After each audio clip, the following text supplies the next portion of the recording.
Welcome to LFN News, a production of LFN Media, bringing you the latest in celebrity news, with specific analysis to keep you in the know of what is going on around you. If you are new to this channel, please subscribe, and hit the bell icon, so you never miss any of our upcoming videos.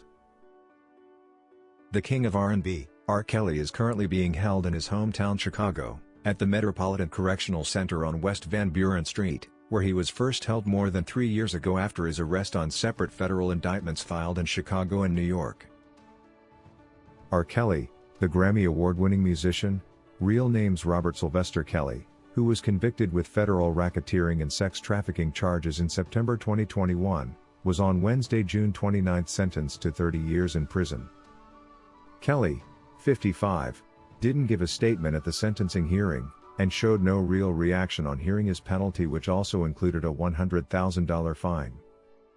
This is probably because he is confident in his legal team and strongly believes the appeal will most definitely go his way. Though already convicted and sentenced, the R&B king denies any involvement in sex trafficking. At a press conference following the sentencing, Kelly's lawyer, Jennifer Bonjean, immediately made public their plans to appeal the ruling. U.S. District Judge Ann Donnelly imposed the sentence without any reservations at the federal court in Brooklyn, after hearing from the alleged survivors, who attested to how Kelly's exploitation allegedly reverberated in their lives. Several of R. Kelly's accusers told the court in New York City, and the singer himself, that Kelly had misled and preyed upon them. "You made me do things that broke my spirit. I literally wished I would die because of how low you made me feel," said one unnamed survivor, directly addressing Kelly, who kept his hands folded and his eyes downcast.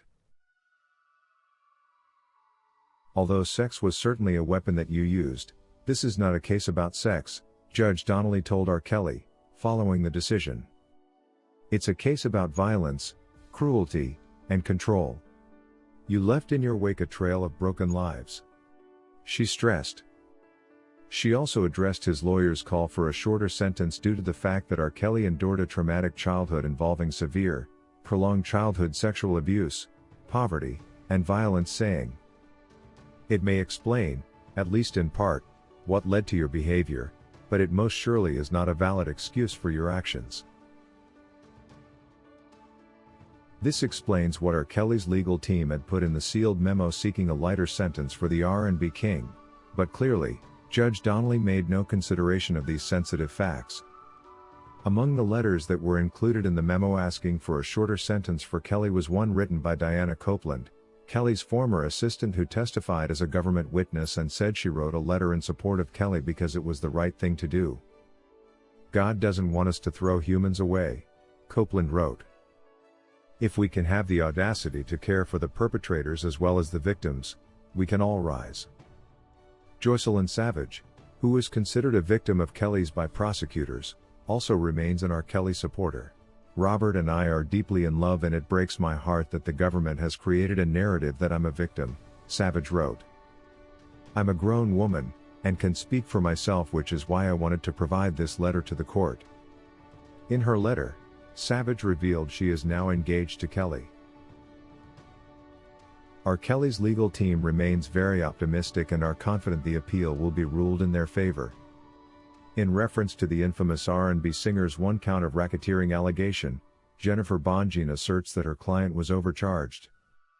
At a news conference before being sentenced, Bonjean stated that they were prepared for whatever was to come from the sentencing, and that they were already prepared to defend the appeal. Authorities had initially asked the presiding official, U.S. District Court Judge Ann Donnelly, to sentence the 55-year-old star to more than 25 years, citing the need for specific deterrence and the need to protect the public from further crimes of the defendant. Meanwhile, his defense had requested for 10 years or fewer, citing that more than 25 years was unfair since it is tantamount to a life sentence for a 55-year-old. R. Kelly's victims were divided in their opinion of his sentence of 30 years, but some said they were grateful that the R&B singer was away and will stay away. Speaking outside court following the verdict, two women, who remained anonymous while reading their victim impact statements to the court, said they were proud of one another and were happy about the sentencing. Yovanti Cunningham, a former backup singer for Kelly, applauded the sentencing, telling reporters outside the courthouse saying, "I started this journey 30 years ago. There wasn't a day in my life up until this moment that I actually believed that the judicial system would come through for black and brown girls." In a speech made outside the court, Jennifer Bonjean described their plans to appeal, saying, "We are excited for this appeal that we are bringing. Obviously, it was a hard day for Kelly. He has been given a serious, unfair sentence, but we are confident in our arguments that we raised in our post-trial motions, and although they didn't persuade the district court judge, they will persuade the Court of Appeals. We've always believed in those arguments, and we believe that this enterprise was overcharged and that the Second Circuit Court of Appeals, will see it that way," she added. 30 years in prison is like a life sentence for Kelly, but at the same time, we knew the government was asking for 25 years, so we were prepared for what the judge might impose, while also insisting to the press that Kelly is not a predator. "He has regrets and is sad," said Bonjean. "But he disagrees with the characterizations that have been made about him. Our position is this was not a RICO or Racketeering Act violation," Bonjean continued. "These were isolated events that happened many years ago, and the government simply tried to plead around the statute of limitations to bring it in a RICO charge, which was inappropriate." Regardless of who R. Kelly's attorneys were, the feds were out to get him, and they were not going to allow him to beat his conviction in New York. That's why they went through the trouble of concocting false charges against him, accepting false victims and witness testimonies against him and granting them immunity. That's why he was improperly charged under the RICO and Mann Act, and then establishing jurisdiction to put together a trial. But their time is out now. The appeal of the New York case will be heard by a fair judge that will not entertain anything other than the truth, and that is why R. Kelly will win and be free. With notice of intention to appeal already submitted, all we can do is wait for R. Kelly's team led by Bonjean to do their thing and help set R. Kelly free. That's all we had for you today.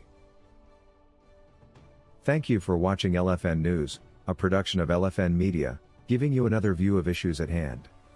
To get notified whenever we post a new video, subscribe to this channel now and hit the notification icon. And remember to give us your comment on the subject matter below.